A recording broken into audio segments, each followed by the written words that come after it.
അധ്യക്ഷൻ പ്രിയങ്കരനായ DCCയുടെ സമാരാധ്യനായ president Shri Martin, വേദിയിൽ ഒരുപാട് നേതാക്കന്മാരുണ്ട്. പഴയ കാലത്ത് കോൺഗ്രസിൻ്റെ തീപ്പൊരിയായിരുന്ന സുരേന്ദ്രൻ മാഷ് ഇവിടെ സംസാരിച്ചു കഴിഞ്ഞു. അദ്ദേഹത്തിൻ്റെ പ്രസംഗം നിങ്ങൾ കേട്ട് കാണും. അപ്പോൾ യൗവനത്തിൻ്റെ കാലഘട്ടത്തിൽ ആ പ്രസംഗം എന്തായിരിക്കുമെന്ന് നിങ്ങൾക്കൊന്ന് ഭാവനയിൽ കാണാം. അദ്ദേഹത്തിൻ്റെ പ്രസംഗം ഇവിടെ കഴിഞ്ഞു. നല്ല നാക്കിന് ഉശിരുള്ള ജയകൃഷ്ണൻ്റെ പ്രസംഗം കഴിഞ്ഞു. നമ്മുടെ ബ്ലോക്ക് കോൺഗ്രസ് അധ്യക്ഷൻ മാവില, നമ്മുടെ പ്രിയപ്പെട്ട മാവിലയുടെ പ്രസംഗവും നിങ്ങൾ കേട്ടു. DCC പ്രസിഡന്റും പ്രസംഗിച്ചു. ഇനി ആ വിഷയത്തിലേക്കൊന്നും ഞാൻ പോകുന്നില്ല. ഞാനൊരു 10 മിനിറ്റ് നിങ്ങളുടെ മുമ്പിൽ നാടൻ ഭാഷയിൽ ഇത്തിരി കാര്യങ്ങൾ പറയാനാണ് വന്നിരിക്കുന്നത്. നമ്മുടെ നാട് എങ്ങോട്ട് എന്നതിനെക്കുറിച്ച് നമുക്ക് ചിന്തിക്കേണ്ടുന്ന കാലം അതിക്രമിക്കുകയാണ്. ഇവിടെ ജനാധിപത്യമാണ്, മതേതരത്വമാണ്.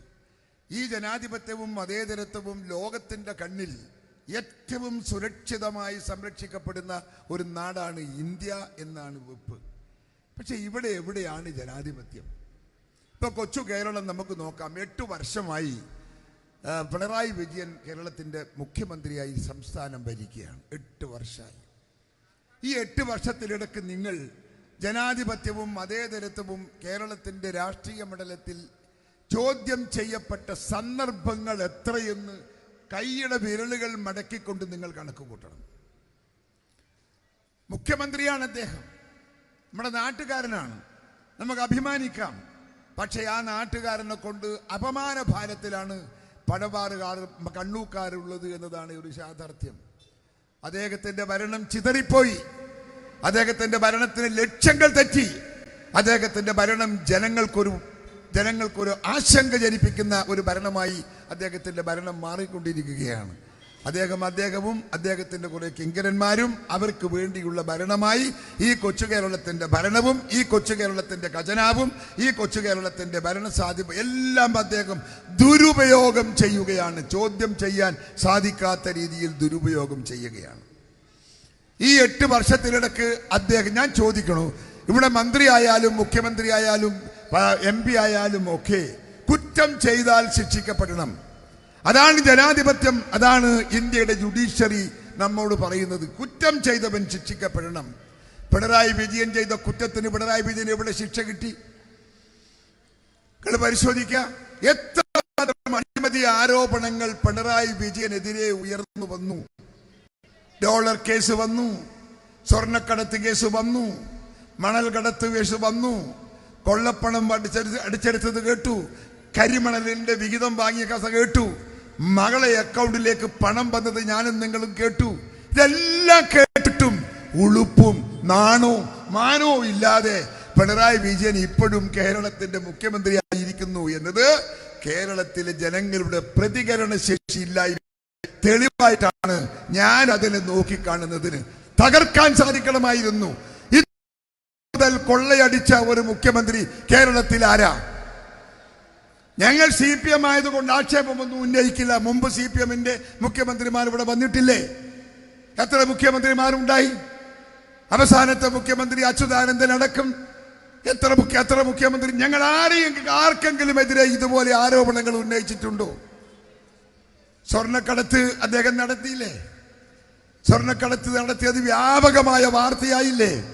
പക്ഷേ ഞങ്ങൾക്കെല്ലാം, എനിക്ക് ഏറ്റവും വലിയ അത്ഭുതം, എന്തെങ്കിലും ഇത്തരം സംഭവം നടന്നാൽ ഡൽഹിയിൽ നിന്ന് പാറി വരുന്ന അവിടുത്തെ കേന്ദ്ര ഏജൻസി, അന്വേഷണ ഏജൻസി പിണറായി വിജയന്റെ ഈ കേസ് മാത്രം അന്വേഷിക്കാൻ ഇവിടെ വന്നിട്ടേയില്ല.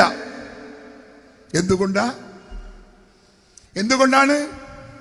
സ്വർണ്ണക്കള്ളക്കടത്തിന്റെ വാർത്ത പത്രമാധ്യമങ്ങൾ എന്തുകൊണ്ട് CBI വന്നില്ല?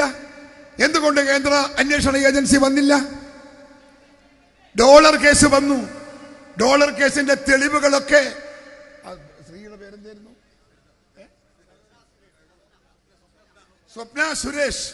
സ്വപ്ന സുരേഷ് ഒക്കെ തെളിവ് വെച്ച് പത്രസമ്മേളനം നടത്തിയില്ലേ? എന്തുകൊണ്ടാണ് അന്വേഷണം നടത്താത്തത്? എന്തുകൊണ്ട് അന്വേഷിക്കുന്നില്ല? മകളുടെ പണം വന്നു, അക്കൗണ്ടിൽ വന്നിരിക്കുന്ന കരിമണലിന്റെ പണം വന്ന കേസ് കഥ വന്നു. അത് പരസ്യമായി രേഖ വന്നു, അത് പത്രത്തിൽ വന്നു. എന്തുകൊണ്ടാണ് അന്വേഷിക്കാൻ അങ്ങ് ഡൽഹിയിൽ നിന്ന് ആള് വരാതെ പോയത്? പിണറായി വിജയന്റെ സെക്രട്ടറി ശിവശങ്കർ ജയിലിൽ പോയി. എന്തിനാ? കള്ളക്കടത്ത് നടത്തിയതിന്, സാമ്പത്തിക കുറ്റം ചെയ്തതിന് അദ്ദേഹം ജയിലിൽ പോയി. അദ്ദേഹം ജയിലിൽ പോകുമ്പോൾ അദ്ദേഹത്തിന്റെ മന്ത്രി പോണ്ടേ? മന്ത്രി പറഞ്ഞ് ചെയ്ത കാര്യമാണ് ശിവശങ്കർ ചെയ്തത്. മന്ത്രി പറഞ്ഞു ചെയ്ത കാര്യം ശിവശങ്കർ ചെയ്തു. ശിവശങ്കറിനെ ജയിലിലിട്ട് പൂട്ടി. എന്തുകൊണ്ട് പിണറായി വിജയന് അകത്തിട്ട് പൂട്ടിയില്ല? എന്തുകൊണ്ട് അത് അന്വേഷിക്കാൻ കേന്ദ്രത്തിന്റെ ആളുകൾ വന്നില്ല? അന്തർധാരയാണ്. അന്തർധാര. 7 വർഷം 8 വർഷത്തെ ഭരണം. പിണറായി വിജയന്റെ 8 വർഷത്തെ ഭരണം. ഈ 8 വർഷത്തെ ഭരണം കേരളത്തിലെ ജനങ്ങളൊന്ന് വിലയിരുത്തുക. ആ വിലയിരുത്തുമ്പോൾ നിങ്ങൾക്ക് പിണറായി വിജയന്റെ രാഷ്ട്രീയം, അദ്ദേഹം ആദ്യമായി ജയിച്ചത് 970-ലാണ്. ഓർമ്മയുണ്ടാവും നിങ്ങൾക്ക്. കൂത്തുപറമ്പിൽ ആരാ പിന്തുണ കൊടുത്തത്? അന്നും BJP ആണ്. അന്നും BJP പിണറായി വിജയനോടൊപ്പമുണ്ട്. BJPയുടെ വോട്ട് വാങ്ങിയാണ് പിണറായി വിജയൻ ആദ്യം നിയമസഭക്കകത്തെത്തുന്നത്. ഇന്നും അത് തുടരുന്നു. BJPയുടെ പിന്തുണയും പിൻബലവുമാണ് പിണറായി വിജയന്റെ കരുത്ത്. ഈ കള്ളത്തരം, ഈ കൊള്ള മുഴുവൻ നടത്തുന്നത് BJPയുടെ പിന്തുണയോടുകൂടിയ. SNC ലാവലിൻ കേസ് വന്നു. എന്ന് ശിക്ഷിച്ച് ഇയാൾ ജയിലിൽ പോണം. ആ കേസ് സുപ്രീം കോടതിയിൽ എത്ര തവണ മാറ്റിയ? 38 തവണ സുപ്രീം കോടതിയിൽ ആ കേസ് മാറ്റിവെച്ചു. മാറ്റി പോവുക. ഞാൻ ചോദിക്കുന്നു, സുപ്രീം കോടതിയിലെ ജഡ്ജിമാർ പിണറായി വിജയന്റെ മഹത്വം നേരിട്ട് കണ്ടിട്ട് മാറ്റിയതല്ല. BJPയുടെ നിർദ്ദേശം, BJPയുടെ കേന്ദ്രമന്ത്രിമാരുടെ നിർദ്ദേശം കൊണ്ടാ സുപ്രീം കോടതി ജഡ്ജിമാർ ഇത് മാറ്റി പോകുന്നത്. ഒരിക്കൽ കേസെടുത്താൽ പിണറായി വിജയന്റെ കൈ കാപ്പു. അത്രമാത്രം സുതാര്യമായ തെളിവുകൾ SNC ലാവലിൻ കേസിലുണ്ട്. പക്ഷേ പിണറായി വിജയൻ അകത്തു പോയില്ല. പോകാനുള്ള സാധ്യതയും നമ്മൾ കാണുന്നില്ല. കാരണം അവിഹിത ബന്ധമാണ് BJPയും CPM-ഉം തമ്മിലുള്ള ബന്ധം. പിണറായി വിജയനും CPM എന്ന് ഞാൻ പറയുന്നില്ല, പിണറായി വിജയന്റെ ബന്ധം, ആ ബന്ധം അതൊരു വ്യക്തിബന്ധമാണ്. അതിൽ പല കഥകളുണ്ട്. അതെനിക്ക് പബ്ലിക്കിൽ പറയാൻ പറ്റില്ല, അത് പറയുന്നില്ല. അതുകൊണ്ട് ഞാൻ നിങ്ങളൊക്കെ പറയുന്നത്, ഈ ഭരണം അദ്ദേഹം ദുരുപയോഗം ചെയ്ത് അഴിമതി നടത്തി സാമ്പത്തിക ശേഷിയുണ്ടാക്കി ഈ സംസ്ഥാനത്തിന്റെ പൊതു ഖജനാവ് കട്ടുമുടിക്കുകയാണ്. ജനഹിതത്തിനെതിരായി പ്രവർത്തിക്കുന്ന ഒരു മുഖ്യമന്ത്രി. പൂരം കലക്കലല്ല അവിടെ ഇരിക്കട്ടെ, പൂരം കലക്കി. പൂരം കലക്കിയത് ആർക്ക് വേണ്ടിയാ? പൂരം കലക്കിയത് ആർക്ക് വേണ്ടിയാണ്? സുരേഷ് ഗോപി രംഗത്ത് വന്നിരിക്കുന്നു. തൃശ്ശൂരിൽ സുരേഷ് ഗോപി തൃശ്ശൂരിൽ വിജയിച്ചിരിക്കുന്നു. നമ്മുടെ പ്രിയപ്പെട്ട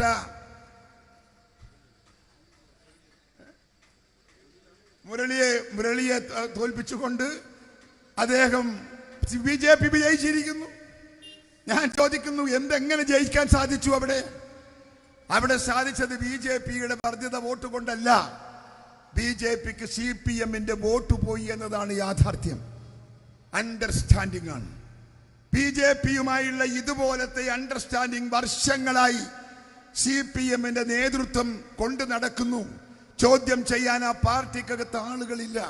ആ പാർട്ടിയുടെ എത്ര നേതാക്കന്മാർ റബലുകളായി നിങ്ങൾ പരിശോധിച്ചോ? എവിടെയാ സുധാകരൻ? സുധാകരൻ ഇപ്പോ ആലപ്പുഴ കുത്തിരിക്കുകയാണ്. CPM-നെ കുറ്റം പറഞ്ഞുകൊണ്ട് കുത്തിരിക്കുന്നു അദ്ദേഹം. അതുപോലെ ഓരോ പഴയകാല നേതാക്കന്മാരെയും പരിശോധിക്കുക. എത്ര നേതാക്കന്മാർ പിൻവലിഞ്ഞു? എന്തുകൊണ്ടാ പിൻവലിയുന്നത്? പുതിയ നേതൃത്വത്തിന്റെ രാഷ്ട്രീയ നയത്തിന്റെ ദോഷം കൊണ്ടാണ് അവരൊക്കെ പിന്തിരിഞ്ഞ് പിന്നോട്ട് പോകുന്നത്. ഇപ്പോ ഇവിടെ ഈ കേസുകളൊക്കെ വന്നു. ഈ കേസുകൾക്കൊന്നും ഒരു പരിഹാര മാർഗവും ഇതുവരെ ഉണ്ടായിട്ടില്ല. പിണറായി വിജയൻ ഇന്നും മാന്യനായി നടക്കുകയാണ് മുഖ്യമന്ത്രിയായിട്ട്. ആ മാന്യതയുടെ മുഖം അത് പിച്ചിച്ചീന്തി കളയാൻ ഈ രാജ്യത്തെ ജനങ്ങൾക്ക് സാധിക്കണം. സത്യസന്ധമായ പ്രചരണത്തിലൂടെ അദ്ദേഹം ആരാണ്, അദ്ദേഹം എന്താണ്, അദ്ദേഹം ഈ നാടിൽ ചെയ്യുന്നത് എന്താണ്, ഭരണം വന്നിട്ട് എന്തെങ്കിലും ഒരു നേട്ടം വേണ്ടേ? ഏത് വിഭാഗത്തിനാണ് ഇവിടെ ആനുകൂല്യം കിട്ടിയത്? നിയമം ഇവിടെ ചോദ്യം ചെയ്യപ്പെട്ടില്ലേ? 5ഉം 6ഉം വയസ്സുള്ള പെൺകുട്ടികളെ മാനഭംഗം ചെയ്ത് ഞെക്കിക്കൊന്ന് കെട്ടിത്തൂക്കി ഈ രാജ്യത്ത്. എവിടെ നിയമം? ഇവിടെ നിയമപരിപാലനം എവിടെയാണ്? നിയമപരിപാലനം എവിടെയാണ്? കോളേജുകളിലും സ്കൂളുകളിലും ഒക്കെ ഒഴുകുകയാണ് മദ്യം, പരസ്യമായി ഒഴുകുകയാണ്. നടപടിയുണ്ടോ? നടപടിയില്ല. എന്തുകൊണ്ടാ? അത് കൊടുക്കുന്നവൻ, വിളമ്പുന്നവൻ, അവനിൽ നിന്ന് കമ്മീഷൻ വാങ്ങുകയാണ് CPM. സ്കൂളുകളിൽ, ഹയർ സെക്കൻഡറി സ്കൂളുകളിൽ പോലും ഇപ്പോഴത്തെ പുതിയ ലഹരി ഒഴുകി നടക്കുന്ന നാട്. ഇവിടെ ഒരു ശാന്തിയില്ല, സമാധാനമില്ല. ഇവിടെ അന്തസ്സിന്റെ എല്ലാ പര്യായങ്ങളും അവസാനിപ്പിച്ചിരിക്കുന്നു. അങ്ങനെ ഒരു നാടാക്കി പിണറായി വിജയന്റെ ഭരണം ഈ സംസ്ഥാനത്തെ മാറ്റിയിരിക്കുന്നു. അതുകൊണ്ട് അതിനെതിരെയുള്ള ഒരു വിപ്ലവമായി പൊതുജനങ്ങളുടെ വികാരത്തിനെ കത്തിജ്വലിപ്പിക്കണമെന്നാണ് എനിക്ക് നിങ്ങളോട് അപേക്ഷിക്കാനും അഭ്യർത്ഥിക്കാനുമുള്ളത്. ഈ നാടിന്റെ പഴയകാല രാഷ്ട്രീയ പാരമ്പര്യം നിലനിർത്തി ഈ രാജ്യത്തെ ജനങ്ങളുടെ മനസ്സമാധാനത്തിന് രൂപവും ഭാവവും പകർന്നുകൊണ്ടുള്ള നിയമ സംവിധാനം നിലനിർത്തി നമുക്ക് മുമ്പോട്ട് പോകാൻ സാധിക്കണം. തൊഴിലാളികൾക്ക് നേട്ടമില്ല, മുതലാളിമാർക്ക് നേട്ടമില്ല, കച്ചവടക്കാർക്ക് നേട്ടമില്ല, ഉദ്യോഗസ്ഥന്മാർക്ക് ഒരു നേട്ടവുമില്ല, ഒന്നുമില്ല. ആർക്കും ആനുകൂല്യങ്ങളില്ല, പെൻഷനില്ല, പെൻഷന്റെ പൈസയില്ല, ക്ഷേമ പെൻഷൻ ഇല്ല. എന്തെല്ലാം പ്രശ്നങ്ങളാണ് ഇവിടെ നിൽക്കുന്നത്. ഇയാൾ എന്തിനു ഭരിക്കുന്നു? ഒരു മുഖ്യമന്ത്രിയുടെ കയ്യിൽ നിക്ഷിപ്തമായിരിക്കുന്ന ജനകീയ വിഷയങ്ങൾ കൈകാര്യം ചെയ്യാൻ സാധിക്കാത്ത ദുർബലനായ ഒരു മുഖ്യമന്ത്രി കള്ളപ്പണമുണ്ടാക്കി ഈ രാജ്യത്ത് സമ്പത്ത് സ്വന്തമാക്കി മാറ്റാൻ ശ്രമിക്കുന്ന ഒരു മുഖ്യമന്ത്രി, അതിനുവേണ്ടി ഭരണകൂടം എവിടെ വേണ്ടെങ്കിലും ഭരണകൂടത്തെ കൊണ്ടുപോകാൻ മനസ്സ് കാണിക്കുന്ന ക്രൂരതയുടെ പര്യായമായ ശ്രീ പിണറായി വിജയനെതിരെ ജനസഞ്ചയത്തിന്റെ ഉയർത്തെഴുന്നേൽപ്പ് വേണം. ഇടതുപക്ഷ സർക്കാരിന്റെ ഭരണത്തിനെതിരെയുള്ള ഒരു വിപ്ലവമായി ഈ നാട്ടിലെ ജനങ്ങൾ പ്രതികരിക്കണമെന്നാണ് എനിക്ക് ആഹ്വാനം ചെയ്യാനുള്ളത്. വാക്കുകൾ ചുരുക്കുക. ഇന്ത്യൻ നാഷണൽ കോൺഗ്രസ് രാഹുൽ ഗാന്ധിയെ കുറിച്ച് എന്റെ പ്രിയപ്പെട്ട DCC പ്രസിഡന്റ് ഇവിടെ പരാമർശിച്ചു. DCC പ്രസിഡന്റ് അദ്ദേഹം, രാഹുൽ ഗാന്ധി എവിടെ? CPMന്റെ അലബലാതി നേതാക്കന്മാരെവിടെ? രാഹുൽ ഗാന്ധി 4000 കിലോമീറ്റർ നടന്നു. രാഹുൽ ഗാന്ധി വെറുതെ നടന്നതല്ല, ജനമനസ്സിൻ്റെ അകത്ത് അദ്ദേഹത്തിന് സ്വാധീനം കിട്ടാൻ തന്നെ നടന്നതാണ്. ജനങ്ങൾ രാഹുൽ ഗാന്ധിയെ കാണട്ടെ, മനസ്സിലാക്കട്ടെ, ഉൾക്കൊള്ളട്ടെ എന്നതാണ് ആ യാത്രയുടെ ലക്ഷ്യം. പ്രധാനമന്ത്രിയാകാനല്ല, കോൺഗ്രസിന് വോട്ട് ചെയ്യണമെന്ന് പറയാനല്ല അദ്ദേഹം പോയത്. അദ്ദേഹം 4000 കിലോമീറ്റർ നടന്നു പോയപ്പോൾ എത്രയോ പ്രദേശത്ത് ആയിരക്കണക്കിന് ആളുകളെ അദ്ദേഹം അഭിസംബോധന ചെയ്തിട്ടുണ്ട്. ഒരൊറ്റ യോഗത്തിലും അദ്ദേഹം ജനങ്ങളോട് ആവശ്യപ്പെട്ടില്ല, കോൺഗ്രസോടൊപ്പം നിൽക്കണം, കോൺഗ്രസിന് വോട്ട് ചെയ്യണം, എന്നോടൊപ്പം നിൽക്കണം, എന്നെ പ്രധാനമന്ത്രിയാക്കണം. അദ്ദേഹം പറഞ്ഞിട്ടില്ല. അദ്ദേഹം പറഞ്ഞത്, ഇന്ത്യ രാജ്യത്ത് പഴയകാലത്തെ നേതാക്കന്മാർ, പഴയകാലത്തെ സ്വാമിമാർ അവരൊക്കെ പറഞ്ഞ സത്യസന്ധമായ ഒരു വസ്തുതയാണ്. മനുഷ്യ സ്നേഹത്തിന്റെ തൂലികയിൽ മനസ്സുകളെ കൂട്ടിക്കെട്ടി സമൂഹത്തിൽ ഐക്യപ്പെട്ട് മുൻപോട്ട് പോകാൻ സാധിക്കണം. അതുകൊണ്ട് നല്ല മനസ്സോടെ, നല്ല ചിന്തയോടെ മുൻപോട്ട് പോകാൻ സാധിക്കണമെന്ന് ആവശ്യപ്പെട്ടുകൊണ്ടാണ് അദ്ദേഹം മുൻപോട്ട് പോയത്. അദ്ദേഹം കോൺഗ്രസിന് വോട്ട് ചെയ്യണമെന്ന് പറഞ്ഞു, അദ്ദേഹം എനിക്ക് വോട്ട് ചെയ്യണമെന്ന് പറഞ്ഞു, എന്നെ പ്രധാനമന്ത്രിയാക്കണമെന്ന് പറഞ്ഞു. പക്ഷേ രാഹുൽ ഗാന്ധിയുടെ സ്നേഹമസൃണമായ ആ പ്രഖ്യാപനം ജനമനസ്സുകൾ, കോടാനുകോടി ജനമനസ്സുകളെ സ്വാധീനിച്ചു. അതിന്റെ ചലനമാണ് ഉത്തരേന്ത്യയിലെ രാഷ്ട്രീയ രംഗത്ത് ഞാനും നിങ്ങളും ഇന്ന് കണ്ടുകൊണ്ടിരിക്കുന്നത്. അതുകൊണ്ട് രാഹുൽ ഗാന്ധിയുടെ നാവ് മുറിക്കും, രാഹുൽ ഗാന്ധിയുടെ കരുത്ത് പറ്റും എന്ന് പറയുന്ന BJP-ക്കാരുണ്ടല്ലോ, അവരൊക്കൊന്നും രാഹുൽ ഗാന്ധിയുടെ രോമം തൊടാൻ നിങ്ങൾക്ക് സാധിക്കില്ല എന്ന് വെല്ലുവിളിച്ച് പറയാൻ ഞാൻ ഈ സമയം ഉപയോഗിക്കുകയാണ്. രാഹുൽ ഗാന്ധി എവിടെ? നിങ്ങളുടെ നേതാക്കന്മാരെവിടെ? എന്ത് കമ്പാരിസണാണ്? ആർക്കെങ്കിലും ചെയ്യാൻ പറ്റുമോ ഈ കമ്പാരിസൺ? കേരളത്തിന്റെ രാഷ്ട്രീയം മാത്രമല്ല, ഇന്ത്യയുടെ രാഷ്ട്രീയ മണ്ഡലം മാറിക്കൊണ്ടിരിക്കുന്നു. ആ മാറ്റം വരാൻ പോകുന്ന തിരഞ്ഞെടുപ്പിൽ നിങ്ങൾക്ക് നോക്കി കാണാം. ആ മാറ്റം രാഹുൽ ഗാന്ധിയുടെ സ്നേഹമസൃണമായ അദ്ദേഹത്തിന്റെ ഉപദേശത്തിന് അനുസൃതമായ ഒരു മനസ്സ് മാറ്റമാണ് രാഷ്ട്രീയ രംഗത്ത് കേരളത്തിൽ, ഇന്ത്യയിൽ ഉണ്ടാകാൻ പോകുന്നത്. ആർക്കും തർക്കം വേണ്ട. അതിനുവേണ്ടി കാത്തിരിക്കാം നമുക്ക്, അതിനുവേണ്ടി പ്രാർത്ഥിക്കാം നമുക്ക്.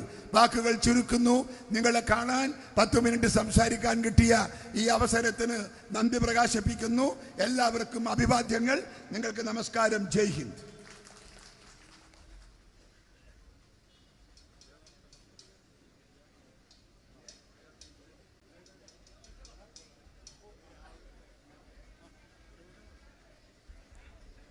ഈ യോഗത്തിന് നന്ദി രേഖപ്പെടുത്താൻ DC സെക്രട്ടറി VRV ക്ഷണിക്കുന്നു.